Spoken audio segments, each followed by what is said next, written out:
Assalamualaikum warahmatullahi wabarakatuh. Bagaimana kabarnya anak-anakku? Mudah-mudahan kalian tetap sehat selalu ya dan tetap semangat juga meski belajarnya masih tetap harus di rumah. Baiklah, kita akan mulai pembelajaran selanjutnya. Nah, sebelumnya seperti biasa kita berdoa dulu terlebih dahulu agar dimudahkan untuk pembelajaran kali ini.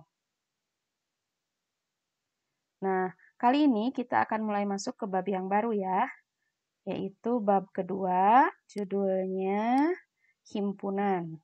Nah, jangan lupa nanti like dan subscribe ya, dan nyalakan juga loncengnya agar nanti kita masih tetap belajar bersama-sama di video pembelajaran yang Ibu buatkan ya. Baiklah, kita mulai. Yang pertama, tujuan pembelajaran kali ini yaitu nanti peserta didik dapat menjelaskan himpunan, himpunan bagian, himpunan semesta, himpunan kosong, komplement himpunan, dan melakukan operasi biner pada dua himpunan menggunakan masalah kontekstual. Nah, ini materinya juga bisa dilihat di buku paket ya, halaman 113 sampai 126 dan halaman 135 sampai 139. Nanti dibaca juga ya buku materinya. Nah, ini sudah Ibu rangkumkan poin-poin yang pentingnya. Baiklah, kita mulai. Yang pertama dulu yaitu pengertian himpunan. Apa ya himpunan itu? Himpunan itu adalah kelompok atau kumpulan benda-benda atau objek yang memiliki definisi yang jelas. Contoh, nah di sini ada kumpulan alat tulis. Nah ini jelas ya, alat tulis yaitu alat untuk menulis. Ketika disebutkan anggotanya, maka jawabannya semuanya sama. Ada yang pulpen, pulpen atau ballpoint, pensil, buku, dan sebagainya. Nah, ini contoh lagi yang kedua, kumpulan hewan berkaki dua. Ini juga jelas ya, hewan yang mempunyai kaki dua. Ada ayam, pinguin, bebek, burung, dan sebagainya. Contoh lain, kumpulan buah-buahan. Ada pisang, anggur, apel, jeruk, dan sebagainya. Ya, ini juga jelas. Kemudian di sini ada kumpulan bumbu dapur. Nanti bisa disebutkan ada bawang merah, bawang putih, bawang bombay, kemiri, dan sebagainya. Ini juga jelas ya bumbu dapur. Nah, satu lagi di sini ada makanan. Nah, ada sate, ada ikan, ada pempek, ya. Kemudian ada mie, ada lumpia, dan sebagainya. Ini disebut kumpulan makanan yang enak. Nah, tapi ini bukan himpunan karena definisi enak itu relatif ya. Jadi tiap orang bervariasi. Sehingga di sini disebutnya bukan himpunan. Oke, kita lanjutkan. Sekarang bagaimana cara menyajikan himpunan? Ya, ada 3 caranya. Satu, dengan menyebutkan anggotanya atau enumerasi. Seperti tadi disebutkan anggota dari buah-buahan ya, ada pisang, jeruk, anggur, apel, dan sebagainya. Nah, itu cara menyajikan dengan menyebutkan anggotanya. Nah, cara menuliskannya seperti ini. Pakai huruf besar, ya, bebas nama himpunannya dari A sampai Z. Kemudian pakai sama dengan, dan ini pakai kurungnya kurung kurawal ya, bukan kurung biasa. Pakai kurung kurawal, kemudian sebutkan anggotanya. Nah, setiap satu anggota nanti dipisahkan oleh tanda koma. 2, 3, 5, 7, kemudian kurung tutup kurawal lagi. Nah, itu cara menyebutkan anggotanya ya. Kemudian yang kedua caranya yaitu dengan menuliskan sifat yang dimiliki anggotanya. Nah, dari himpunan yang disebutkan anggotanya ini, kita bisa nyatakan juga dalam sifat yang dimiliki anggotanya.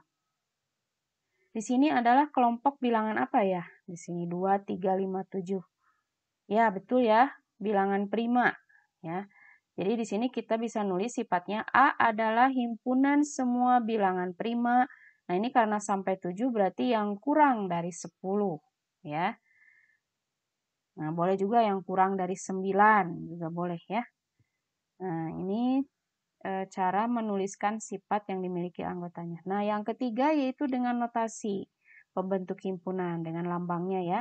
Nah, di sini di sifat kita lihat bahwa bilangan prima yang kurang dari 10. Nah, ini pakai simbol kurang dari, ini seperti ini simbolnya. Jadi cara menuliskannya A sama dengan kurung Kurawa pakai X ya. Mau X mau Y itu bebas ini ya. Cuman yang biasa sering dipakai itu ya X. X sedemikian hingga X-nya kurang dari 10 kan tadi ya, kurang dari 10. Kemudian koma X-nya elemen atau anggota bilangan prima. Nah, ini cara menuliskan dalam bentuk notasi. Oke, kita lihat latihannya. Nah, di sini nomor 1 diketahui dengan notasi ya. A sama dengan X sedemikian hingga X-nya kurang dari sama dengan. Nah, ini di bawahnya ada sama dengan. Sama dengan 9, kemudian X-nya elemen bilangan ganjil. Pertanyaannya, daftarkan anggotanya. Nah, coba kalian daftarkan anggota bilangan ganjil yang kurang dari sama dengan 9. Jawabannya 1, 3, 5, 7, 9. Nah, 9-nya masuk ya, karena ada sama dengan. Kalau di sininya tidak ada sama dengan, maka jawabannya sampai 7. Nah, itu bedanya ya. Kalau pakai sama dengan berarti 9-nya juga dibawa. Kalau tidak pakai sama dengan berarti sampai 7. Nah, gitu ya. Sekarang nomor 2. B adalah himpunan bilangan prima yang lebih dari 5 dan kurang dari sama dengan 20. Coba sajikan himpunan tersebut dengan notasi pembentuk himpunan dan daftarkan anggotanya.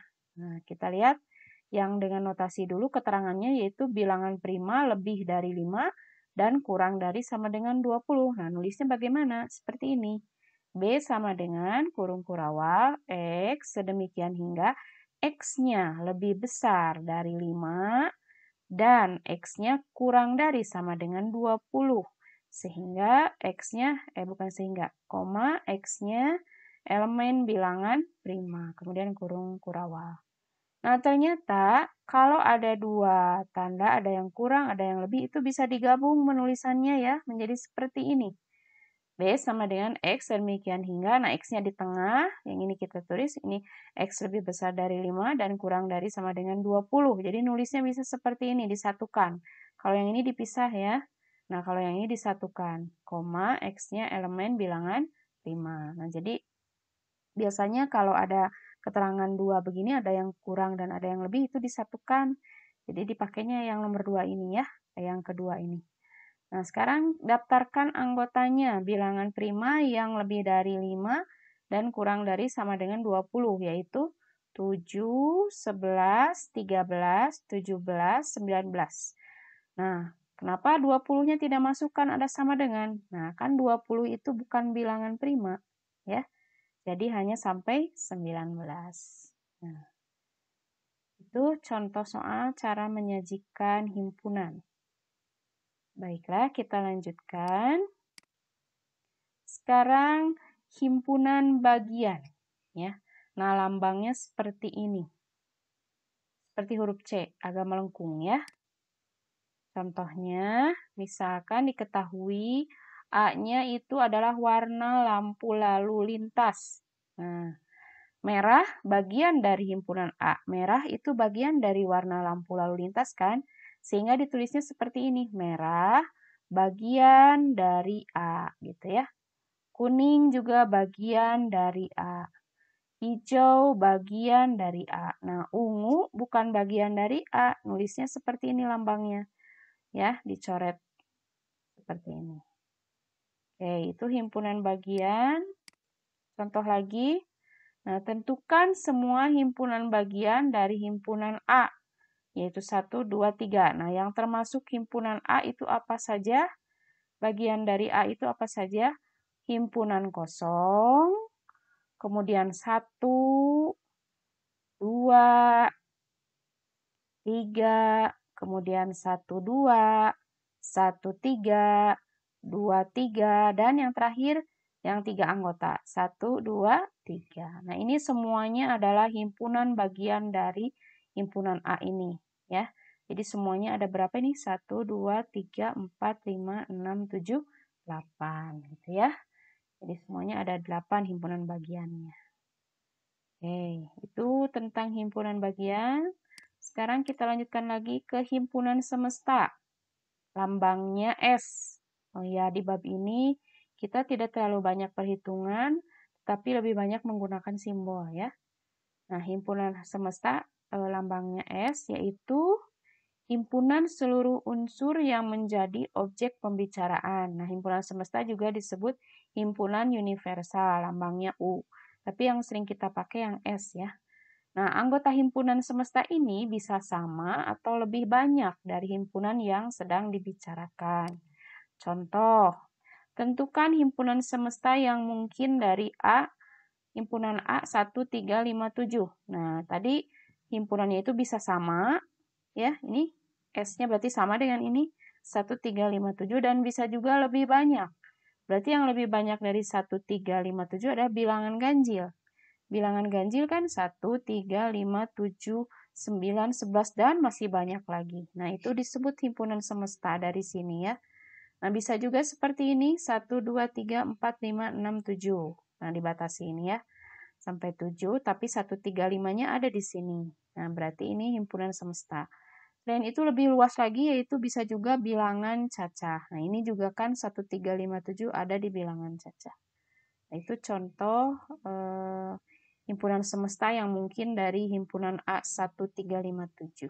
Jadi ini sebenarnya masih ada lagi ya. Pokoknya himpunan semesta itu bisa sama anggotanya, bisa juga lebih dari anggota himpunan yang sedang dibicarakan. Nah, itu himpunan semesta.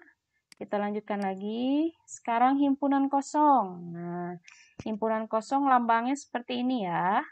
Himpunan kosong atau 0 dicoret. Ya. Jadi kosong itu bukan 0 ya. Jadi 0 dicoret. Bisa seperti ini lambangnya, bisa juga yang ini. Apa ya himpunan kosong itu? Yaitu himpunan yang tidak memiliki anggota. Contoh, yang pertama, himpunan nama hari dalam seminggu yang berawalan P. Coba kita sebutkan nama hari dalam seminggu. Senin, awalannya S. Senin, Selasa, Rabu, Kamis, Jumat, Sabtu, Minggu. Nggak ada ya yang berawalan P, berarti ini himpunan kosong. Yang kedua, himpunan bilangan ganjil yang habis dibagi dua.